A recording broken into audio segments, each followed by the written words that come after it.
നമസ്കാരം. ശ്രീകൃഷ്ണ കഥാമൃതം ഭാഗം 530 530. ഓം ഗം ഗണപതയേ നമഃ. ഓം സം സരസ്വതേ സ്വാഹ. ഓം ശ്രീ ഗുരുഭ്യോ നമഃ. ഓം ശ്രീ രംഗനാഥ ശർമ്മണേ നമഃ. നാരായണ നാരായണ നാരായണ നാരായണ നാരായണ നാരായണ നാരായണ നാരായണ നാരായണ നാരായണ നാരായണ. ഓം ശ്രീകൃഷ്ണാർപ്പണമസ്തു. ഓം ശ്രീകൃഷ്ണായ പരബ്രഹ്മണേ നമഃ. ഓം ശ്രീകൃഷ്ണായ പരമാത്മനേ നമഃ. ഹരേ രാമ രാമ രാമ ഹരേ ഹരേ, ഹരേ കൃഷ്ണ കൃഷ്ണ കൃഷ്ണ ഹരേ ഹരേ. ശ്രീകൃഷ്ണ കഥാമൃതം ഭാഗം 530. 23-ാം സർഗം. രാമൻ്റെ നാമകരണം ഭഗവത് ദർശനവും ശ്രീകൃഷ്ണ ലീലാകാന്ഡത്തിലാണ് കേട്ടോ. അപ്പോൾ അതിൽ നമ്മൾ ഇന്നലെ എപ്പിസോഡ് അവസാനിപ്പിച്ചത് 16-ാമത്തെ ശ്ലോകം അർത്ഥം പറഞ്ഞിട്ടാണ്. സ്വസ്തിവാചകവും ചൊല്ലി പേർ വിളിച്ചൊന്നനുഗ്രഹം ചെയ്യണം, അവിടുന്ന് ഉള്ളിൽ മടിക്കാക ഒരു മട്ടിലും എന്ന് പറഞ്ഞു. അതിൻ്റെ ശേഷം 17-ാമത്തെ ശ്ലോകം പറയണു, മഹാന്മാർ അവിടത്തെ പോലുള്ളോരെങ്ങനെ ചെയ്യലും സർവേശ്വരൻ പ്രസാദിക്കും, അല്ലോ ഞങ്ങൾക്കതേ മതി. വളരെ പോസിറ്റീവ് എനർജി ഉണ്ടാക്കുന്ന ശ്ലോകങ്ങളാണ്. മഹാന്മാർ അവിടത്തെ പോലുള്ളോരങ്ങനെ, അങ്ങയെപ്പോലെ മഹാന്മാരായിട്ടുള്ളവർ എന്ത് ചെയ്താലും സർവേശ്വരൻ പ്രസാദിക്കുമല്ലോ, ഞങ്ങൾക്ക് അതേ മതി. അതായത് പ്രീതിജനകമായിട്ട് ഭഗവാനെ പ്രീതിപ്പെടുത്തിയാൽ നമ്മുടെ നിത്യ ദൈനംദിന കാര്യങ്ങൾ ഭഗവാൻ വേണ്ട മാതിരി നോക്കും. അത് കഴിഞ്ഞിട്ട് 18-ാമത്തെ ശ്ലോകം പറയുന്നു, ഉൾപ്പൂവിൽ ആയതേ കാംക്ഷിച്ചണഞ്ഞ മുനിപുങ്കവൻ, ഉൾപ്പൂവിലായതേ കാംക്ഷിച്ചണഞ്ഞ മുനിപുങ്കവൻ. ഈ ഗർഗമഹർഷി എന്തിനവിടെ വന്നത്? ബലരാമസ്വാമിയെയും ശ്രീകൃഷ്ണ ഭഗവാനെയും കണ്ട് അവർ ബാലന്മാരായിരിക്കുകയാണല്ലോ, അവരെ തൊട്ട് തലോടി മനസ്സുകൊണ്ട് നമസ്കരിക്കുക, അവർക്ക് നാമകരണം ചെയ്യുക, ഉൾപ്രേരണ കൊണ്ട് വന്നിട്ടുള്ളതാണ്. അതുകൊണ്ടാണ് ഉൾപ്പൂവിൽ ആയതേ കാംക്ഷിച്ചണഞ്ഞ മുനിപുങ്കവൻ ഉടൻ ചൊല്ലി വിളക്കൊന്നുകൊളി തേടാൻ മഹോജ്വലൻ. നല്ല ഉജ്ജ്വലതയോട് കൂടിയിട്ട് തിളങ്ങുന്ന ആളാണ് ഗർഗമഹർഷി. ഒരു വിളക്ക് വിളക്ക് കൊടുത്തു, നാമകരണം ഇപ്പം തന്നെ നടത്തിക്കളെ. സ്വർണം പോലെഴും ആ മുത്തുകുഞ്ഞിനെ ഗോകുലാധിപൻ കൊണ്ടുവന്നേകിനാൻ മെല്ലെ ആചാര്യൻ്റെ കരങ്ങളിൽ. ആദ്യം വെളുത്ത് തടിച്ച് ഉരുണ്ടിട്ടുള്ള ഒരു കൊച്ച് ബലരാമസ്വാമി, പേരിട്ടില്ലേ, പേരിടാൻ പോണേ ഉള്ളൂ, ഞാൻ അങ്ങനെ പറഞ്ഞത് മാത്രം. അപ്പോൾ സ്വർണം പോലെഴും ആ മൂത്ത കുഞ്ഞിനെ സീനിയർ മോസ്റ്റ്, സ്വർണം പോലെഴും ആ മൂത്ത കുഞ്ഞിനെ ഗോകുലാധിപൻ നന്ദഗോപരെ കൊണ്ടുവന്നേകിനാൻ മെല്ലെ ആചാര്യൻ്റെ കരങ്ങളിൽ. വെൺതിങ്കൾ പോലെ വിലസും പൂർണ്ണചന്ദ്രനെ പോലെയുള്ള വെളുത്ത നിറം ബലഭദ്രസ്വാമി. വെൺതിങ്കൾ പോലെ വിലസും കുഞ്ഞിൻ കോമളമാമുഖം കണ്ടലിഞ്ഞ് അരുളി ചെയ്താൻ ഓരോരോ സൽഗുണങ്ങളാൽ. മുഖശാസ്ത്രം പണ്ടുന്നുണ്ട്. നെറ്റി, കണ്ണുകൾ, മൂക്ക്, കവിൾത്തടങ്ങൾ, ഇതൊക്കെ നോക്കിയിട്ട് ലക്ഷണം പറയും. അവിടെയും മുഖത്തും 12 രാശിയുണ്ട് എന്നാണ്. ഇപ്പോൾ എത്ര ആൾക്കാരെയും ചെണ്ടയിൽ 12 രാശിയുണ്ട്. ചെണ്ട കൊട്ടുന്ന, തായമ്പക കൊട്ടുന്ന ചെണ്ടയുടെ വട്ടത്തിൽ 360 ഡിഗ്രിയിൽ 12 രാശികളാണ്. ആ രാശിയിൽ ഓരോന്നിനും ഓരോ മുഴക്ക, ഓരോ ശബ്ദവിശേഷങ്ങളാണ്. അത് ചെണ്ട വലിക്കാനറിയണം. ചെണ്ട വലിക്കാൻ എവിടെയാണ് കൊളുത്തിടേണ്ടത്, കൊളുത്തിട്ടുണ്ടാവും, അതിൽ കൈ വരുന്ന ഭാഗം, അവിടുത്തെ ശബ്ദവിശേഷം എന്താണെന്നൊക്കെ അറിഞ്ഞിരിക്കണം. അതേപോലെ നാളികേരം വെട്ടി 2 പാതിയിലും വെള്ളം വയ്ക്കും. അതിൽ ഒരു തുളസിയുടെ ഇല പിച്ചിടും, ഒരു കഷ്ണം തുളസിയുടെ ഇല. അത് സഞ്ചരിച്ചിട്ട് ഏത് ഭാഗത്ത് പോയി നിൽക്കണം, അതിനൊരു രാശിയുണ്ട്. ആ രാശി അനുസരിച്ചിട്ടാണ് പുള്ളുവന്മാർ കളമെഴുത്ത് പാട്ട്, അവരുടെ നാഗന്മാർക്കുള്ള കളമെഴുത്ത് പാട്ടിൽ ഫലം പറയാം. അപ്പോൾ അതേപോലെ തന്നെ വീട് കുറ്റിയടിക്കുമ്പോൾ മൂത്താശാരിമാർ നാളികേരം ഉടച്ച് അതിൽ ഒരു മൂടിയിൽ വെള്ളം വെച്ചിട്ട് തുളസിയിലിട്ടിട്ട് ഏത് രാശി വന്നു, എന്ത് വന്നു, ഈ വീടിൻ്റെ യശസ് എങ്ങനെയുണ്ടാവും എന്നൊക്കെ പറയും. അപ്പോൾ ഇവിടെ എന്താ പറഞ്ഞത്, ഈ വെൺതിങ്കൾ പോലെ വിലസും കുഞ്ഞിൻ കോമളമാം മുഖം കണ്ടലിഞ്ഞരുളി ചെയ്താൻ ഓരോരോ സൽഗുണങ്ങളാൽ എല്ലാരെയും രമിപ്പിക്കും. അതിനാൽ ഈ കിടാവിനെ രാമനെന്നും. എന്തുകൊണ്ടാണ് രാമൻ എന്ന് പേരിടാൻ കാരണം? എല്ലാവരെയും രമിപ്പിക്കാൻ കഴിവുള്ളവനാൽ രാമൻ. രമിക്കുക, എന്തിനാണ് രമിക്കണത്? ആത്മാവിൽ രമിക്കുക. ഞാനും നിങ്ങളും വിധിക്കപ്പെട്ടുള്ളത് ആത്മാവിൽ രമിക്കുകയാണ്. അല്ലാതെ കൊണ്ട് എല്ലാ കാലത്തും സ്ത്രീയെ രമിക്കാൻ പുരുഷനും പുരുഷനോട് രമിക്കാൻ സ്ത്രീക്കും സാധിക്കില്ല. അതൊരു പ്രകൃതി നിയമമാണ്. സ്ത്രീയോടും പുരുഷനോടും രമിച്ചോളണമെന്നില്ല. മനസ്സിന് ബലമുള്ള ആൾക്കാരുണ്ട്. എന്ത് ബലം? മനോബലം. അവർ വിവാഹം കഴിക്കേണ്ട ആവശ്യമില്ല. അതിനാണ് ഈ ശങ്കരാചാര്യ, രമണ മഹർഷി, നാരായണ ഗുരുദേവൻ അവരൊന്നും വിവാഹം കഴിച്ചില്ല. അവർക്ക് അതിൻ്റെ ആവശ്യമില്ല. അപ്പോൾ പിന്നെ എല്ലാവരെയും രമിപ്പിക്കും. അതിനാൽ ഈ കിടാവിനെ രാമനെന്നും ബലം കൊണ്ട് ബലനെന്നും വിളിച്ചിടാം. അതാണ് ബലരാമൻ എന്ന് പറഞ്ഞത്. ബലരാമൻ എന്ന് പറഞ്ഞാൽ ബലം കൊണ്ട് ബലനെന്നും വിളിച്ചിടാം. ഗോപന്മാരോടിണക്കും തൻ ചർച്ച കൊണ്ടു യദുക്കളെ, അതിനാൽ ഇവനെ സംഘർഷനെന്നും പുകഴ്ത്തിടും. ഗോപന്മാരോടിണക്കും തൻ ചർച്ച കൊണ്ട്. ആരാ ഗോപന്മാർ? യദുക്കളെ. യദുക്കളാരാ? വസുദേവർ. അപ്പോൾ ഗോപന്മാരോടിണക്കും തൻ ചേർച്ച കൊണ്ടു യദുക്കളെ. ഗോപന്മാർ പിന്നെ വസുദേവരോട്. ഗോകുലത്തിലെ നാഥനാണല്ലോ നന്ദഗോപര്. നന്ദഗോപർക്ക് പിന്നെ യദുകുലനാഥനായിരിക്കുന്ന വസുദേവരോടുള്ള ഇണക്കം കൊണ്ട് അതിനാൽ ഇവനെ സംഘർഷനെന്നും പുകഴ്ത്തിടും. ശരിക്ക് ആ രോഹിണി ഗർഭത്തിൽ നിന്ന് സംഘർഷിച്ചുകൊണ്ട് രോഹിണിയുടെ ദേവകി ഗർഭത്തിൽ നിന്ന് ആകർഷിച്ചിട്ടാണ് പിന്നെ രോഹിണിയുടെ ഗർഭത്തിലിട്ടത്. പ്രശ്നമുണ്ടോ? അപ്പോൾ ഈ ഉണ്ണിതൻ ജന്മലഗ്നസ്ഥിതി ഏതാണ്ട് നോക്കുകിൽ സൗമിത്രയാം ലക്ഷ്മണൻ്റെ ജാതകം കണ്ടതോർപ്പൂ ഞാൻ. അപ്പോൾ ഗർഗമുനി ത്രേതായുഗത്തിൽ ലക്ഷ്മണകുമാരൻ്റെ ജാതകം നോക്കിയിട്ടുണ്ട്. അപ്പോൾ അദ്ദേഹത്തിന് പ്രായം എന്തായിരിക്കണം? ഇത് ദ്വാപരയുഗത്തിലാണ്.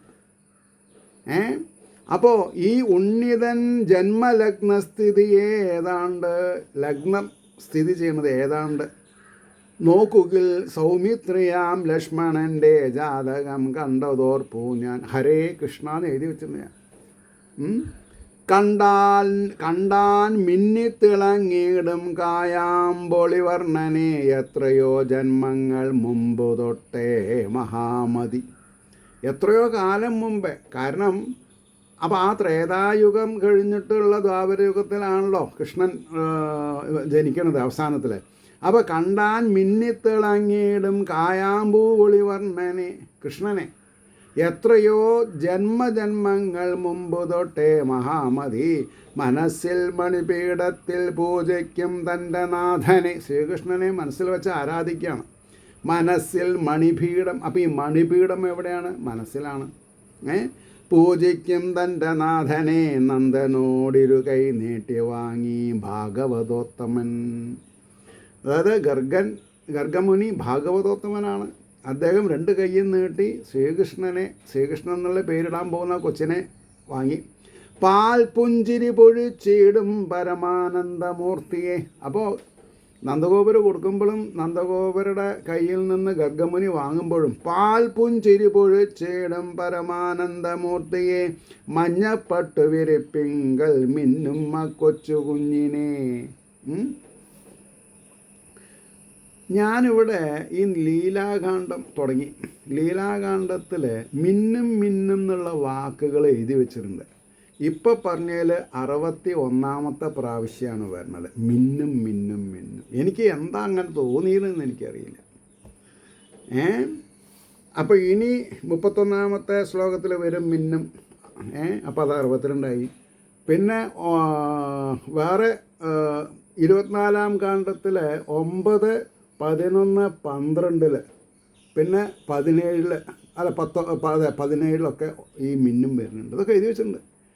ഓരോ താല്പര്യം തോന്നും, അപ്പം നമ്മളത് ചെയ്യത്രേ ഉള്ളൂ. അപ്പോൾ ഇവിടെ മഞ്ഞപ്പട്ടു വിരിപ്പിങ്കൽ മിന്നുമ്മ കൊച്ചു കുഞ്ഞിനെ പച്ചയായേറെ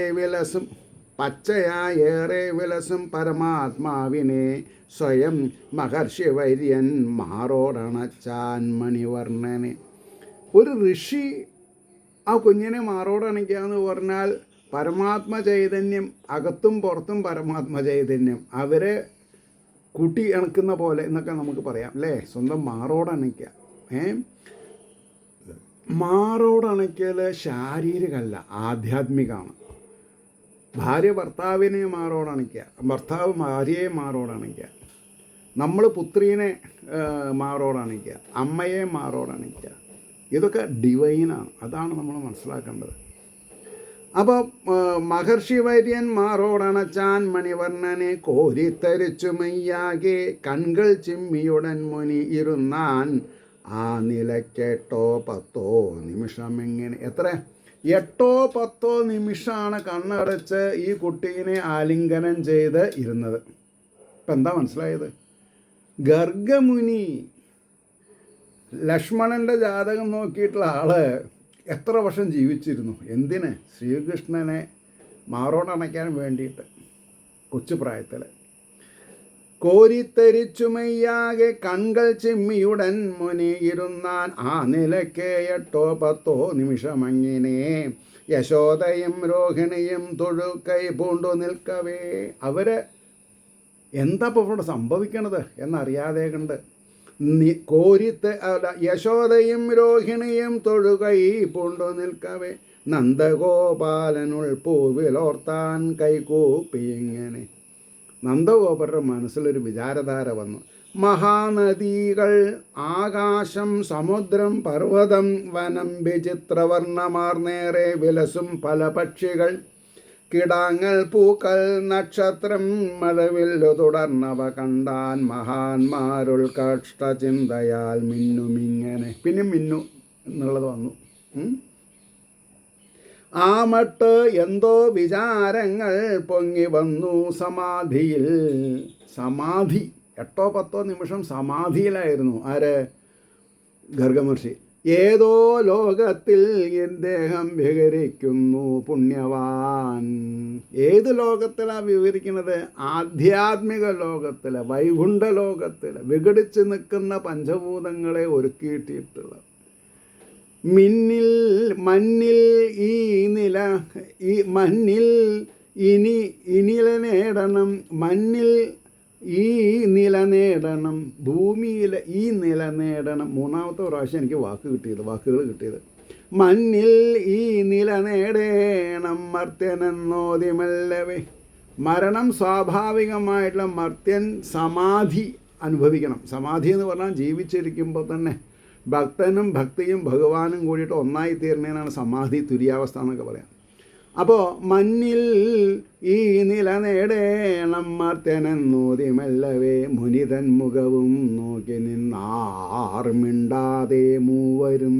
ആരാ മൂവര്? നന്ദഗോപൻ, രോഹിണി, യശോദ. ഇത് ശ്രീകൃഷ്ണ കഥാമൃതേ കലികൽമഷനാശനെ ലീലാകാണ്ഡേ 3 സർഗഃ സർവത്ര ഗോവിന്ദനാമ സങ്കീർത്തനം. ഗോവിന്ദ ഗോവിന്ദ. അത് കഴിഞ്ഞു. ഇനി 24ാം സർഗം. 24ാം സർഗം എന്താ ഹെഡിങ്? ഗർഗമഹർഷിയുടെ ആനന്ദാനുഭൂതിയും കൃഷ്ണനാമകരണം, ജാതക ചിന്ത. ഇങ്ങനെ 3-4 കാര്യങ്ങളാണ്. 1ാമത്തെ ശ്ലോകം. ഇനി ഇവിടുന്ന് 1ാമത്തെ ശ്ലോകം മുതൽക്ക് എല്ലാം ഈശ്വരനെ പറ്റി വർണ്ണിക്കുന്നതാണ്. കാരണം ഞാനതിൽ പിന്നെ ഒരു ബ്രാക്കറ്റ് മുകളിൽ എഴുതിയിട്ടുണ്ട്. പിന്നെ ബ്രാക്കറ്റ് 46 ശ്ലോകങ്ങൾ ഇടിവിട്ട് കേസാണ്. ഈ പറയാൻ പോകുന്ന 24-ാം സ്വർഗത്തിലെ 46 സർഗത്തിൽ, സ്വർഗമല്ല, സ്വർഗമാണ് സത്യത്തിൽ, സ്വർഗത്തിനേക്കാൾ മീതെ വൈകുണ്ഠം തന്നെ പറയാം. 46 ശ്ലോകങ്ങളാണ്. ശ്രദ്ധിച്ച് കേട്ടോളൂ. 1-ാം ശ്ലോകം: മെല്ലെ മെല്ലെ മുനീന്ദ്രൻ കൺമിഴിച്ച് അത്യന്ത ഭാഗ്യവാൻ മറ തേടിയിടും കുഞ്ഞിൻ മധുരസ്മിത സുന്ദരം. മറ തേടിയിടും, വേദങ്ങൾ തേടുന്ന ഭഗവാനെ. ശ്രദ്ധിക്കുക. മെല്ലെ മെല്ലെ മുനീന്ദ്രൻ കൺമിഴിച്ച് അത്യന്ത ഭാഗ്യവാൻ മറ തേടിയിടും കുഞ്ഞിൻ മധുരസ്മിത സുന്ദരം. 2-ാമത്തെ ശ്ലോകം: ശ്രീമുഖം, ഐശ്വര്യമത്തോടു കൂടിയുള്ള മുഖം.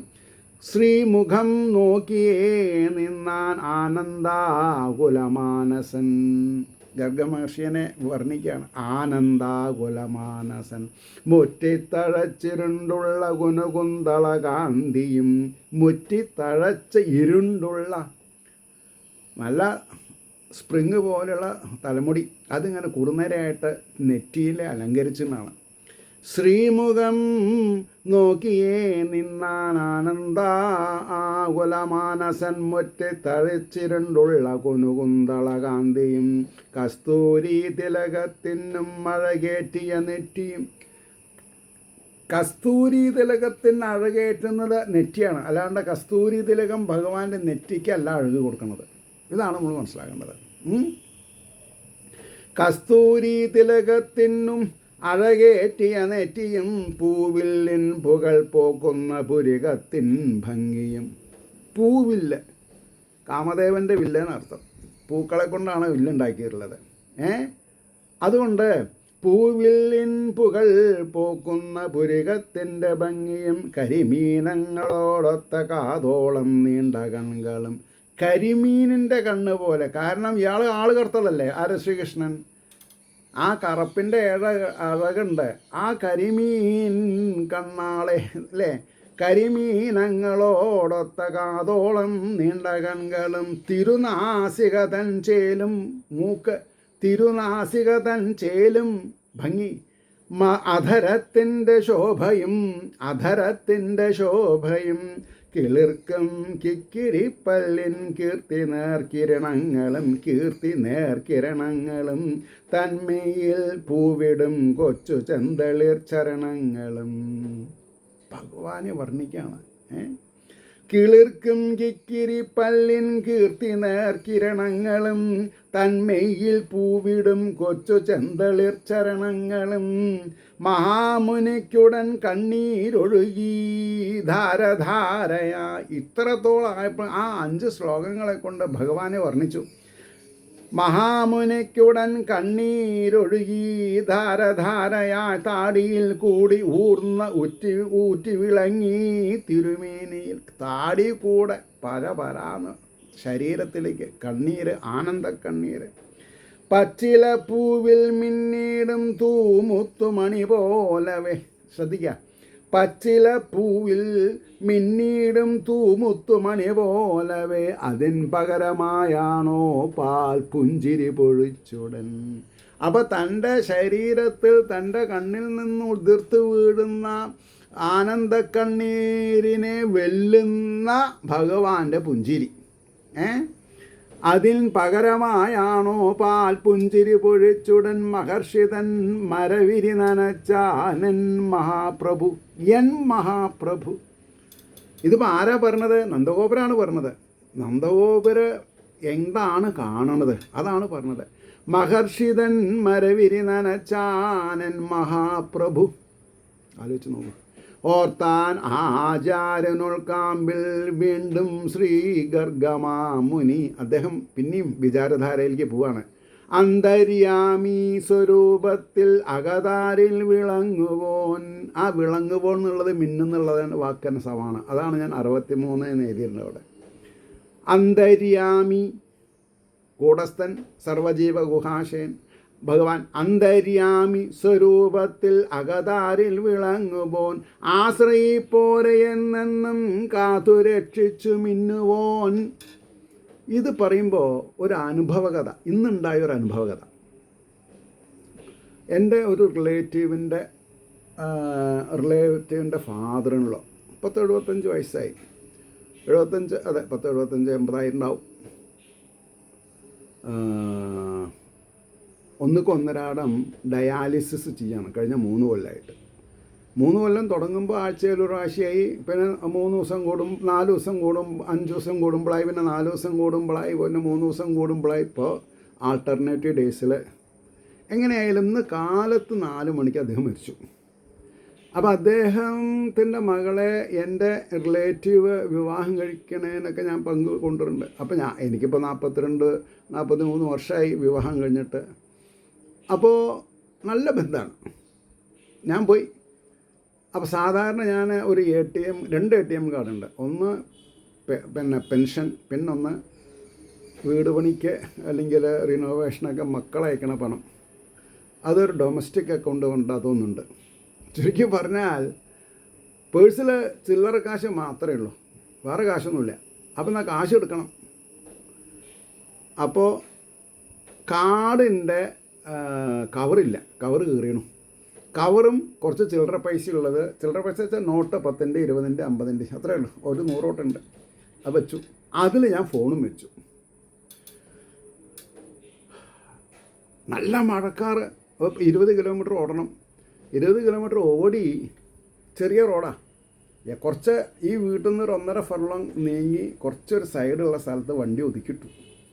അപ്പോഴേക്കും മഴ പെയ്തു. ഞാൻ എന്ത് ചെയ്തു, ഈ ഫോണ് പോക്കറ്റിൽ നിന്ന് എടുത്ത് അരയിൽ മുണ്ട ചുറ്റിയുണ്ട്, അരയിൽ തിരികെ. ഞാനൊന്നും അറിഞ്ഞില്ല. സത്യത്തിൽ എന്താ സംഭവിച്ചത്, എൻ്റെ ATM കാർഡ് ഫോൺ എടുക്കണോടുകൂടി നിലത്ത് വീണു. റോട്ടിൽ വീണോ പുല്ലിൽ വീണോ ഒന്നും എനിക്കറിയില്ല.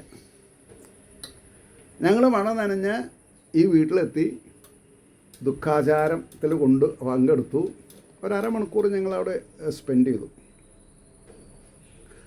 അപ്പോൾ അവരോടൊക്കെ യാത്ര പറഞ്ഞ മെല്ലെ, യാത്ര പറയാൻ പാടില്ല, മരണ വീടുന്ന്, ശരി ഞങ്ങൾ കുറച്ച് നേരം കഴിഞ്ഞാൽ മുങ്ങും എന്നൊക്കെ പറഞ്ഞ്. അപ്പോൾ ഒരു വീട്ടിൽ നിന്ന് വേറൊരു വീട്ടിൽ കൂടെ വേണം ഇറങ്ങി ഗേറ്റിലേക്ക് കിടക്കാൻ. അപ്പോൾ ഉണ്ട് എൻ്റെ റിലേറ്റീവ് രാജേട്ടൻ്റെ ഇനീഷ്യൽ എന്താ ചോദിച്ചു. ഞാൻ പറഞ്ഞു PN ആണെന്ന്. അതാ ഒരു സാധനം പറഞ്ഞ് കൈ തന്നു. നോക്കുമ്പോൾ എന്താ എൻ്റെ ATM കാർഡാണ്. അപ്പോൾ 2 ആൾ കൂടിയിട്ട് നടന്ന് വരുമ്പോഴാണ് ഈ കാർഡ് നിലത്ത് കിടക്കുന്നത് കണ്ടത്. അവർക്ക് മനസ്സിലായി ഒരു കാറും അവിടെ നിൽക്കുന്നുണ്ട്. കാറ് നോക്കുമ്പോൾ അതിൽ നാരായണ എന്നൊക്കെ എഴുതിയിട്ടുണ്ട്. ഈ മരിച്ച വീട്ടിലേക്ക് വന്നവരാണ് എന്നുള്ളത് അവർ മനസ്സിലാക്കി. എന്നിട്ട് ഈ വീടിൻ്റെ ഓണറുടെ കൈ കൊടുക്കുകയാണ്. അപ്പോൾ എനിക്ക് ഭയങ്കര സന്തോഷമായി. കാരണം അല്ലെങ്കിൽ അന്ന് കാശ് എടുക്കാൻ, പിന്നെ വീട്ടിൽ വന്നിട്ട് വേറൊരു കാർഡുണ്ട്, അതെടുത്ത് പോകണം. പിന്നെ ബാങ്കിൽ പോയി, പിന്നെ എന്താ പറയുക, എന്താണ് ടോൾ ഫ്രീ നമ്പറിൽ വിളിച്ച് കാർഡ് പിന്നെ ബ്ലോക്ക് ചെയ്യാൻ പറയണം. ഒരുപാട് പ്രശ്നങ്ങളാണ്. കാർഡിൻ്റെ നമ്പർ ഇനി എവിടെ എഴുതി വെച്ചിട്ടത്, എപ്പോൾ എഴുതി വെച്ചിട്ടുണ്ടോ ഒന്നും അറിയില്ല. അതൊക്കെ കഴിഞ്ഞു. ഞാൻ വീട്ടിൽ വന്ന് എല്ലാവരോടും പറഞ്ഞു. ചായ കുടിച്ചു, കുളിച്ചു, ചായ കുടിച്ചു, ഊണ് കഴിച്ച് റെസ്റ്റ് എടുത്തു. എന്നാൽ കുറച്ച് ഭാഗവതം വായിക്കാനായി. ഭാഗവതം വായിക്കുമ്പോൾ സപ്തമസ്കന്ധത്തിൽ ആദ്യത്തെ അധ്യായത്തിലോ 2ാമത്തെ അധ്യായത്തിലോ ഞാനിപ്പോൾ ശരിക്കും ഓർക്കണില്ല. അതിലെഴുതിയാണ്, ഏതൊരു പൊരുളും വീണുപോയാൽ കിട്ടാൻ അർഹത ഉണ്ടെങ്കിൽ കിട്ടും, ഇല്ലെങ്കിൽ കിട്ടില്ല. ശരിയല്ലേ? കിട്ടാൻ അർഹത ഉണ്ടെങ്കിൽ കിട്ടും, ഇല്ലെങ്കിൽ കിട്ടില്ല. വീട്ടിൽ വെച്ച് മറന്ന വസ്തു തരിയും. എവിടെ വെച്ചിട്ടുണ്ട് അവിടെ മാത്രം തരിയില്ല. എവിടെ ബാക്കിയുള്ള സ്ഥലത്തൊക്കെ തരിയും, സാധനമായിട്ട് കിട്ടൂല. ഞാനത് വായിച്ചപ്പോൾ മനസ്സുകൊണ്ട് ഭഗവാന് അനന്തകോടി നമസ്കാരം. ഇത് എനിക്ക് ഒരു പാഠം പഠിപ്പിക്കുകയാണോ ഭഗവാൻ? എനിക്കറിയില്ല എന്താ സംഭവം എന്ന് എനിക്കറിയില്ല. പക്ഷെ ഞാൻ പഠിച്ചു. ഇനി മേലിൽ മൊബൈലും ATM കാർഡും കൂടിയിട്ട് പിന്നെ പോക്കറ്റിൽ ഇടില്ല എന്ന് ഞാൻ ഉറച്ചു. അപ്പം സത്യമേവ ജയതേ, ഭാഗവതം സത്യമാണ്. സത്യസ്വരൂപൻ പറഞ്ഞ ഭഗവാൻ പറഞ്ഞതും ഭഗവാനെ പറ്റി പറഞ്ഞിട്ടുള്ള കാര്യങ്ങളാണ്. അതുകൊണ്ടാണ് ഇത് ഇപ്പോൾ പറയേണ്ടി വന്നത്. ആശ്രയിപ്പോരെ എന്നെന്നും കാത്തുരക്ഷിച്ചു മിന്നുവോൻ. ആശ്രയിക്കുക, ഭഗവാനെ ആശ്രയിക്കുക. ആശ്രയിപ്പോരെ എന്നെന്നും കാത്തുരക്ഷിച്ചു മിന്നുവോൻ. അപ്പോൾ 64 മിന്നുവോൻ എന്നുള്ളത്. ദിവ്യലീലകളാൽ പാർത്തട്ടുയർത്തിയിടാൻ പിറന്നവൻ, അല്ലേ? അവതാര കാര്യങ്ങൾ അങ്ങനെയാണല്ലോ. ദിവ്യലീലകളാൽ ഭൂമി ഉയർത്തിയിടാൻ പിറന്നവൻ, നല്ലോർകളെ അധർമ്മത്തിൽ വിടാതെ വിലസിടുവൻ. ധർമ്മം ആചരിക്കുന്നവരെ, നല്ലോർകളെ അധർമ്മത്തിൽ വിടാതെ സൂക്ഷിക്കുന്നവനാ. ശ്രദ്ധിക്കുക. ഞാൻ പോരയോ നിനക്കെന്നൻ മുന്നിൽ മിന്നിയുരച്ചവൻ. ഭഗവാൻ ചോദിക്കുകയാണ്, ഞാൻ പോരയോ നിനക്കെന്നൻ മുന്നിൽ മിന്നിയുരച്ചവൻ. ഈ മട്ട് ഇടയ്ക്കിടയ്ക്കെല്ലാം ഉൾപ്പൂവിൽ കളിയാടുവൻ. ഉൾപ്പൂവിലുണ്ട്, പക്ഷേ ഇടയ്ക്കിടയ്ക്ക് കളി കാണാൻ നമ്മളെ സമ്മതിക്കുള്ളൂ. ആർത്തൻ മൃദുസ്മിത ചോലോന്നിഷ്ടം പോലാസ്വദിക്കുവാൻ. ആർത്തൻ, ആരുടെ? മൃദുസ്മിത ചേല എന്ന് പറഞ്ഞാൽ ഭംഗി എന്നർത്ഥം. ഒരു മലയാളമാണത്, മലയാള പദം ചേല. ആർത്തൻ മൃദുസ്മിത ചേലൊന്നിഷ്ടം പോലാസ്വദിക്കുവാൻ ജീവിപ്പൂ ഞാൻ അതേ മിന്നുമെൻ്റെ സർവസ്വമായവൻ. എന്താണ് സർവസ്വമായവൻ? ഓമനേ സച്ചിദാനന്ദമൂർത്തേ. ആരാ വിളിക്കുന്നത്? ഗർഗമുനി. ഓമനേ സച്ചിദാനന്ദമൂർത്തേ, നിൻ പേർ വിളിക്കുവാൻ ഭാഗ്യമാർന്നതു മൂലം ഞാൻ നിന്നാൽ അനുഗ്രഹീതനായി. കൃഷ്ണ കൃഷ്ണ എന്ന് വിളിക്കാൻ ഈശ്വരൻ പ്രേരിപ്പിച്ചാൽ അതിനേക്കാൾ മീതൊരു അനുഗ്രഹമില്ല.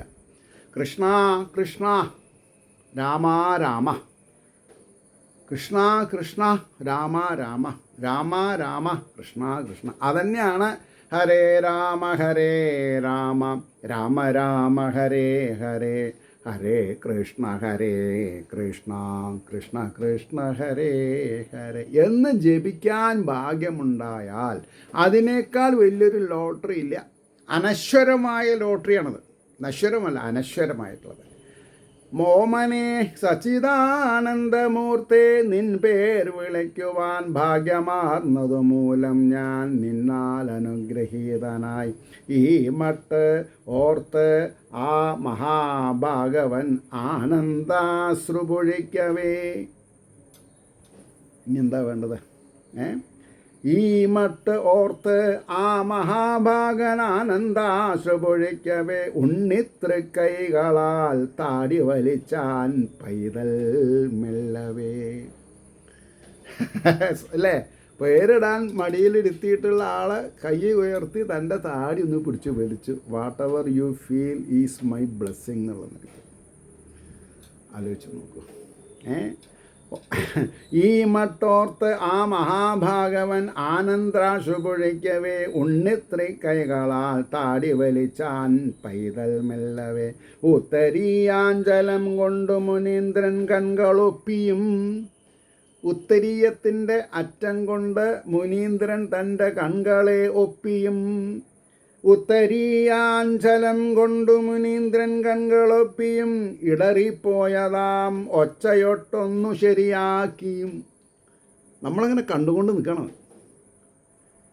അത് നമ്മൾക്കാണോ സംഭവിക്കണത്, ഗർഗമനുക്കാണോ സംഭവിക്കണത്, ശ്രോതാക്കൾക്കാണോ സംഭവിക്കണത്, എനിക്കറിയില്ല. ഹന്തഭാഗ്യം ജനാനാം, അത് ഇതാണ് ഈ ഹന്തഭാഗ്യം. ഏത്? ഈശ്വരനായിട്ട് സംവാദം ചെയ്യുക. ഈശ്വരൻ്റെ നമ്മുടെ ആനന്ദക്കണ്ണീര് ഈശ്വരൻ കാണുക. അങ്ങനെയാണല്ലോ, ഈശ്വരൻ കാണുന്നുണ്ട്. നമ്മൾ ഒറ്റയ്ക്ക് കരഞ്ഞാലും ശരി, അല്ലേ? അന്തര്യാമി അറിയാതെ കണ്ട് നമ്മൾക്ക് കരയാൻ പറ്റില്ല. അപ്പോൾ ഉത്തരീയാഞ്ചലം കൊണ്ട് മുനീന്ദ്രൻ കൺകളൊപ്പിയും ഇടറിപ്പോയതാം ഒച്ച ഒട്ടൊന്നു ശരിയാക്കിയും അതിൻ പൊരുള് അകക്കാമ്പിലോർത്തുരച്ചാൻ മഹാമുനി. അതിൻ്റെ അർത്ഥം എന്താണെന്നുള്ളത് മഹാമുനി പറയണു. യുഗം തോറും നിറം മാറി പിറന്നോനിവൻ ഓർക്കുകിൽ. ആലോചിച്ച് നോക്കിയാൽ യുഗം തോറും കൃഷ്ണൻ്റെ മഹാവിഷ്ണു നിറം മാറിയിട്ടാണ് പറക്കുക. ഇവിടെ ദ്വാരകാനാഥൻ അല്ലെങ്കിൽ ശ്രീകൃഷ്ണൻ കറുപ്പ് നിറ, പച്ചക്കല്ല് എന്നൊക്കെ പറയും.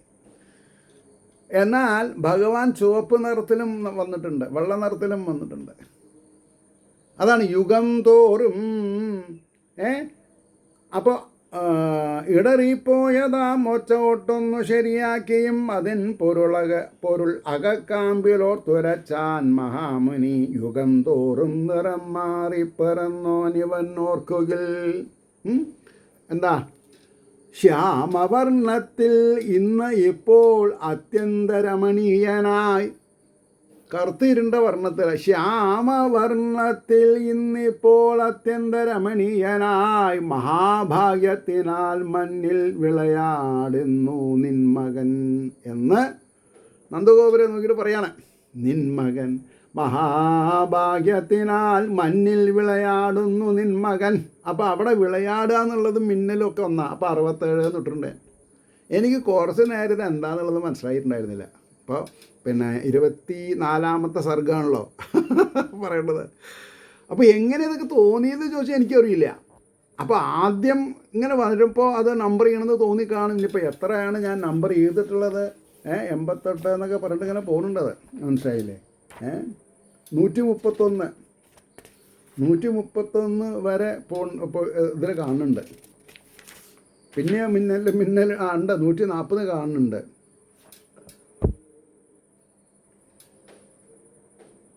രക്ഷയില്ല. രക്ഷ മാത്രമേ ഉള്ളൂ. അപ്പം എന്തായി? ശ്യാമവർണ്ണത്തിൽ ഇന്നിപ്പോൾ അത്യന്തരമണീയനായി മഹാഭാഗ്യത്തിനാൽ മണ്ണിൽ വിളയാടുന്നു നിന്മകൻ. ആകയാൽ ഇവനെ കൃഷ്ണനെന്നു തന്നെ വിളിച്ചിടാം. ആകയാൽ ഇവനെ കൃഷ്ണനെന്നു തന്നെ വിളിച്ചിടാം. മുമ്പ് ഇവൻ വസുദേവൻ്റെ മകനായും ജനിക്കയാൽ. അതാണ് സത്യം. മുമ്പ് ഇവൻ വസുദേവൻ്റെ മകനായും ജനിക്കയാൽ വാസുദേവനും എന്നോതും അറിവുള്ളവരൊക്കെയും. വാസുദേവൻ്റെ മകനാണ് എന്നുള്ളത്, വസുദേവരുടെ മകനാണെന്ന് അറിയണവർ വസുദേവൻ അല്ലേ? വാസുദേവനും എന്നോതും അറിവുള്ളവരൊക്കെയും രൂപം പോലെ എത്രയോ പേരുമുവനുണ്ടെന്നു കാണുമോ ഞാൻ. ഇവൻ്റെ രൂപം അനന്തമാണ്, ആർക്കും വർണ്ണിക്കാൻ പറ്റില്ല. അതുകൊണ്ടാണല്ലോ വിഷ്ണു സഹസ്രനാമം ശ്രീകൃഷ്ണ അല്ലേ? അപ്പോൾ രൂപം പോലെ എത്രയോ പേരും ഇവനുണ്ടെന്നു കാണുമോ ഞാൻ. ഗുണകർമാനുരൂപങ്ങൾ അറിയില്ല അവയെ വരും. എല്ലാവർക്കും ഭഗവാന്റെ ഗുണങ്ങളും പേരുകളും അറിയില്ല. അതല്ലേ സത്യം? ഗുണകർമാനുരൂപങ്ങൾ അറിയില്ലവയെ വരും. ഇവൻ നിമിത്തമായി നിങ്ങളേവർക്കും ഗോകുലത്തിനും പല വിപത്തിലും രക്ഷയുണ്ടായിട്ടുണ്ടു നിശ്ചയം. കഴിഞ്ഞ കാര്യങ്ങളെ തർപ്പിച്ച് പറയാണ്. പല വിപത്തിലും രക്ഷയുണ്ടായിട്ടുണ്ടു നിശ്ചയം. ശത്രു പീഡയിലെമ്മട്ടോ വലയും സജ്ജനങ്ങളെ. ശത്രുപീഡ കൊണ്ട് വലയുന്ന സജ്ജനങ്ങളെ ഉദ്ധരിക്കുന്ന പറഞ്ഞത്. രക്ഷിച്ചു വിജയിപ്പിക്കും പതിവുണ്ട് ഇവൻ എപ്പോഴും. ഇന്ന് അതിന് ഞാനൊരു ഉദാഹരണമായി. എൻ്റെ ATM കാർഡ് പോയി കിട്ടി. വന്നിട്ട് എനിക്ക് ആ ഒരു പാരഗ്രാഫ് ഞാൻ കണ്ണു മുമ്പിൽ കണ്ടപ്പോൾ ഞാൻ എൻ്റെ ഭാര്യനെ വിളിച്ച് പറഞ്ഞു, മോളെ നോക്ക്, ഭഗവാന്റെ ലീലകൾ എങ്ങനെയാണ് നമ്മൾ അനുഭവിക്കുന്നത്. ഇതിൽ കുറേ വിശ്വസിപ്പിക്കാൻ വേണ്ടിയിട്ടാണോ എനിക്ക് ഈ ATM കാർഡ് കളഞ്ഞു പോയത് തിരിച്ചു കിട്ടിയത്? പല വിപത്തിലും രക്ഷയുണ്ടായിട്ടുണ്ടു നിശ്ചയം. അതും ശരിയല്ലേ? പല വിപത്തിലും രക്ഷ നേടിയിട്ടാണ് ഞാൻ. അതിനിപ്പോൾ എൻ്റെ ചേച്ചിയാണ് സാക്ഷി. പല വിപത്തിലും രക്ഷയുണ്ടായിട്ടുണ്ടു നിശ്ചയം, ശത്രുപീഡയിലെ മട്ടോ വലയും സജ്ജനങ്ങളെ രക്ഷിച്ചു വിജയിപ്പിക്കും പതിവുണ്ടിവനെപ്പോഴും. ഗ്രഹസ്ഥിതിയും ഒട്ടൊന്നു